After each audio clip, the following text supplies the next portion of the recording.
Hi everyone. Hunger, hardship, and popular revolt from nationalism in Europe. अभी तक हमने जो पढ़ा है वो डिफरेंट रेवोल्यूशन के बारे में पढ़ा कि फ्रांस में, बेल्जियम में, ग्रीस में किस तरह से चेंजेस आए, किस तरह से रेवोल्यूशन आया। और हमने romantic imagination and national feeling के बारे में पढ़ा कि language how does it plays an important role in raising the nationalism, okay, and how cultural movement raised the feeling of the nationalism among the people। देखिए, उसी के continuation में अब एक और सब टॉपिक एडेड है, वो है hunger, hardship and popular revolt. Hunger, hardship and popular revolt में हम इस चीज़ को जानने की कोशिश करेंगे कि हालात क्या थे और किस हालात की वजह से, किन हालातों की वजह से वहाँ पे पॉपुलर रिवोल्ट ऑफ 1848 हुआ। 1830 में क्या था कि पॉपुलेशन बहुत ज़बरदस्त तरीके से इंक्रीज़ हो रही थी, कहाँ पे, यूरोप में। ठीक है, और ये वही दौर था 1830 जब यूरोप ने इकोनॉमिक हार्डशिप को भी देखा, उसको भी फेस किया। अब एक जगह पॉपुलेशन बढ़ रही है और उसी के साथ साथ जो है अनएम्प्लॉयमेंट भी बढ़ रहा था। Population it was increasing, unemployment increase कर रहा था। और लोग जॉब जो है ढूंढने के लिए गांव से शहर की तरफ आ रहे थे। People they were migrating from village to city area in the search of the job. अब सिटी एरियाज़ क्या हुआ कि वो ओवर क्राउडेड हो गए, स्लम एरियाज़ बढ़ गए। इंडस्ट्रियल रेवोल्यूशन का ये समय था और इंडस्ट्रीज़ में काम करना एक बहुत बड़ा अट्रैक्शन हो गया था लोगों के लिए। तो विलेज से लोग भाग भाग करके आ रहे थे टू गेट द जॉब, लेकिन लोगों को जॉब नहीं मिल रही थी, अनएम्प्लॉयमेंट बढ़ रहा था।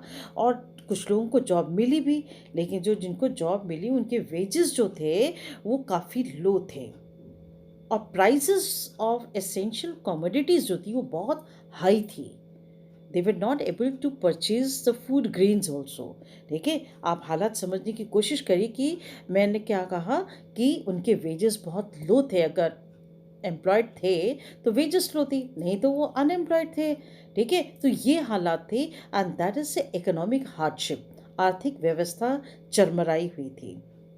आप देखेंगे जो छोटे टाउन्स में जो स्मॉल प्रोड्यूसर्स थे, टेक्सटाइल प्रोड्यूसर्स वगैरह, तो इनके लिए भी बड़ा टफ टाइम था। एक स्टिफ कंपटीशन उनको देखने को मिला, बहुत ही tough time it was faced by the small producers in the town. क्या था कि जो मशीन से जो चीज़ें बनती थी वो जल्दी बन जाती थी और सस्ती हुआ करती थी, and they were imported from England. Industrialisation was more advanced in England, especially in textile production. Britain used to export it to other territories, other regions. Okay, तो वो लोग फ्रांस में जो है अपना सामान को भेजा करते थे, टेक्सटाइल प्रोडक्ट जो टेक्सटाइल गुड्स हुआ करते थे, और फ्रांस उसको इंपोर्ट किया करता था। तो जब फ्रांस से इंपोर्ट करता था तो वहाँ के जो छोटे ट्रेडर्स थे उनके लिए एक मुश्किल समय था वो। ठीक है, क्योंकि बहुत ही टफ कंपटीशन, बहुत स्टिफ कंपटीशन उनको फेस करना पड़ रहा था, क्योंकि ये मशीन से बनाई हुई चीज़ें थी, सस्ती थी। ठीक है, तो what happened in France, the they were facing the traders, they were facing the competition. Migration बढ़ रहा था, गांव से शहर में लोग वहाँ पे आते जा रहे थे, आते जा रहे थे। And there was a problem of the job also. Prices बढ़ी हुई थी, एसेंशियल कमोडिटीज़ की स्टिफ कंपटीशन बढ़ा हुआ था, लेकिन वेजेस जो है वो इंक्रीज नहीं हुई थी। So people they were facing the hardship. अब जब जहाँ पे है ना इंक्रीज इन पॉपुलेशन होता है ना, तो एक सबसे ज़्यादा ज़रूरत की चीज़ क्या होती है, खाना। ठीक है, तो फूड सप्लाई का उसी रेशियो में बढ़ना बहुत ज़रूरी होता है। Because if there is increase in population means there should be more food, more food is needed. लेकिन हालात इतने बिगड़े हुए थे उस वक्त यूरोप में कि क्रॉप फेलियर हो गया, एग्रीकल्चर प्रोडक्शन ठीक नहीं था, बैड हार्वेस्ट था ये।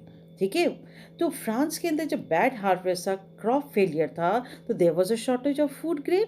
फूड सप्लाई जो थी वो उस रेशियो में नहीं थी जिस रेशियो में पॉपुलेशन इंक्रीज हो रही थी, लोग माइग्रेट हो करके आ रहे थे। ठीक है, तो फूड प्राइसेस जो है वो काफ़ी इंक्रीज़ हो चुकी थी, लोग खाने का सामान नहीं खरीद पा रहे थे। A year of bad harvest led to a widespread of pauperism. PAUPERISM, pauperism. pauperism का मतलब क्या है? गरीबी की हालात, बहुत ज़्यादा गरीब, इतनी ज़्यादा गरीबी, मतलब कि अनएम्प्लॉयमेंट है तो उसके पास तो पैसे ही नहीं होंगे, ठीक है। और जिनके पास एम्प्लॉयमेंट है उनके पास उतने ज़्यादा पैसे नहीं है कि वो लोग खाने पीने का सामान खरीद सके, क्योंकि there was a shortage of food grain. People they were not able to purchase the food. Supply उतनी नहीं थी, सप्लाई फूड ग्रेन की मार्केट में इसलिए नहीं थी क्योंकि क्रॉप फेलियर हो चुका था, बैड हार्वेस्ट था। तो ये सारे जो the year of a bad harvest 1830 में जब क्रॉप फेलियर हुआ, एग्रीकल्चर प्रोडक्शन जो है उस लेवल पे नहीं हुआ कि वो पॉपुलेशन को फीड कर सके, ठीक है, उतनी सप्लाई हो सके, तो ऐसी हालात में क्या हुआ कि गरीबी जो है वो इस हद तक बढ़ गई कि भुखमरी सी हो गई, ठीक है। लोग भूख से परेशान हो गए, भूख से परेशान हो गए। They were facing hunger, they were facing hunger. Population it was increasing, food price भी इंक्रीज कर गए, ठीक है। और क्या हुआ कि people they were not able to purchase the essential commodities. Essential commodities में most important was the food grain, the food products. तो फूड प्रोडक्ट्स की प्राइस बहुत ज़्यादा हाई हो चुकी थी and people they were facing hunger. जब देश में हालात इस तरह के होते हैं, ठीक है, सपोज़ अगर हम अपने ही देश का अगर एग्जांपल लें, तो कोई अगर प्रॉब्लम आती है स्टेट के अंदर तो हम कहते हैं भाई चीफ मिनिस्टर इज़ रिस्पॉन्सिबल। देश में अगर कोई प्रॉब्लम आ जाती है किसी भी, चाहे इकोनॉमिक हो, पॉलिटिकल हो, सोशल हो, रिलीजियस हो, तो हम क्या कहते हैं कि भाई प्राइम मिनिस्टर इज़ रिस्पॉन्सिबल। तो ठीक ऐसा ही क्या हुआ, फ्रांस में भी हुआ। हार्डशिप देख रहे थे, इकोनॉमिक हार्डशिप देख रहे थे और हंगर भी देख रहे थे, लोग फेस कर रहे थे इस प्रॉब्लम को। तो क्या हुआ, the year of 1848 was one such year कि जब लोगों ने फूड शॉर्टेज देखी और अनएम्प्लॉयमेंट को उन्होंने फेस किया और भूख भूख थी, ठीक है, लोग भूखे थे। तो ऐसा समय जब उन्होंने देखा तो there was a outburst of the people. Population it was not happy, not at all happy. Hunger था, हार्डशिप था। It made them furious, it made them furious. अब वो किसको रिस्पॉन्सिबल ठहरा रहे थे? वो अपने राजा को रिस्पॉन्सिबल ठहरा रहे थे, किस चीज़ के लिए? Hardship, hunger brought the population of the Paris on road. They blamed the King Louis Philippe for their problems.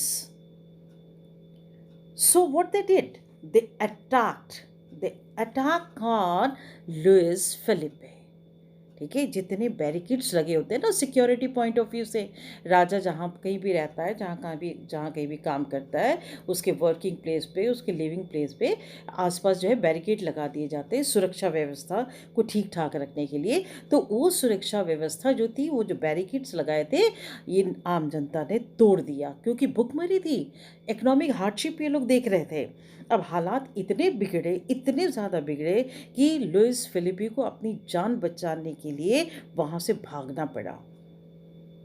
Louis Philippe, he was forced to flee.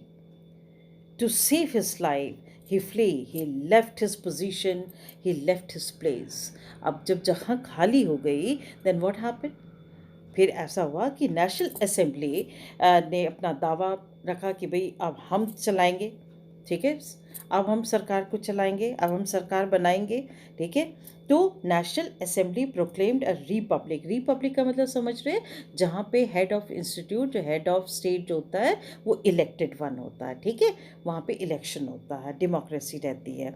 तो national assembly proclaimed a republic and granted suffrage to all the adult males, minded males, सिर्फ आदमियों को जो 21 वर्ष से ऊपर है उनको ये राइट दिया गया कि वो लोग वोट कर सकते हैं, ठीक है। और गारंटी दी गई कि सभी को जो है एम्प्लॉयमेंट मिलेगा, guaranteed the right to vote.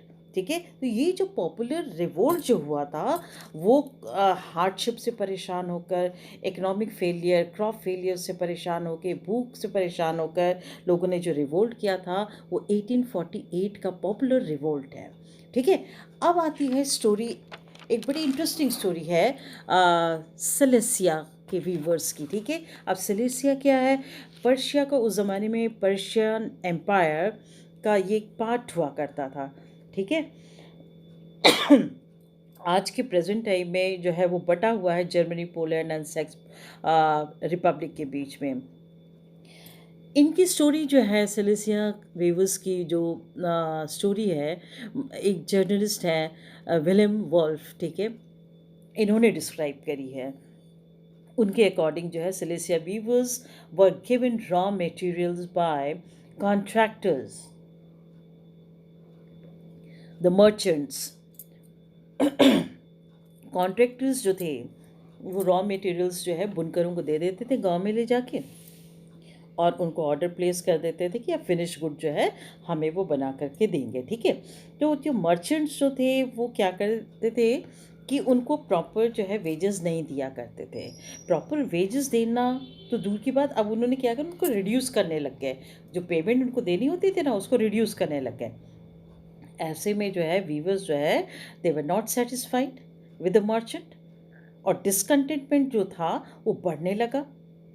बड़े असंतुष्ट रहे लोग, बिल्कुल संतोष नहीं था कि ये लोग मतलब कि क्या कर क्या रहे हैं, हमारी पूरी पेमेंट को तो आप छोड़ो, जो पेमेंट है उसमें उसको भी काट रहे हैं, रिड्यूस करके उसको दे रहे हैं। तो ये जो dissatisfaction, discontentment among the weaver section जो था, ठीक है, फाइनली क्या हुआ कि वो रिवोल्ट में जो है टर्न हो गया, उन्होंने विद्रोह कर दिया। व्यूअर्स सारे मिल गए। ठीक है, विलेज के जितने व्यूअर्स थे, जितने परेशान थे, सारे परेशान थे मर्चेंट और ये कॉन्ट्रैक्टर से, तो ये सारे के सारे मिल गए, और है ना गांव वालों ने भी इनको काफ़ी साथ दिया। तो large crowd of weavers they came out of their home and demanded for the higher wages from merchants. ठीक है, उनसे उनके घर में भी घुस गए, उनकी जितनी चीज़ें थी तहस नहस कर दिया, तोड़ फाड़ कर दिया। उन्होंने कुछ देखा भी नहीं कि मतलब कि विंडोज़ हैं, डोर्स हैं, फर्नीचर्स हैं, महंगे महंगे सामान है, कुछ नहीं, उन्हें कोई मतलब ही नहीं था। बस उनको ये था कि भाई अब जो है तहस नहस कर दो, क्योंकि इन्होंने हमें जो पेमेंट देनी थी वो तो कम हुआ करती थी, कम से भी वो जो है ना और भी कटौती करनी शुरू करे। ठीक है, तो उन्होंने फटाफट क्या करा कि डिसीजन था उनका कि इन प्लंडर करो, लूट लो इनको, इनको अच्छी तरह से जो है मतलब कि बर्बाद कर दो। तो contractor they fled to the family to the neighbouring villages and they took shelter over there. अब उन्होंने शेल्टर लिया, और किसका लिया फिर? आर्मी का। आर्मी वालों ने क्या करा कि 11 वीवर्स को दे शॉट डेड। ठीक है, उनको मार दिया, 11 वीवर्स जो है वो मारे गए। अब जो है और भी जो है लोगों में गुस्सा फैल गया था। तो ये जो था ये एक ही विद्रोह था। ठीक है, वीवर्स का। अब आपकी स्क्रीन पे जो है कुछ क्वेश्चंस मैंने दिए हुए हैं, try to solve it after listening the complete lecture. I am sure that you will be able to solve it. Thank you so much for listening. Keep on reading the NCERT book. Okay, keep yourself safe and fit.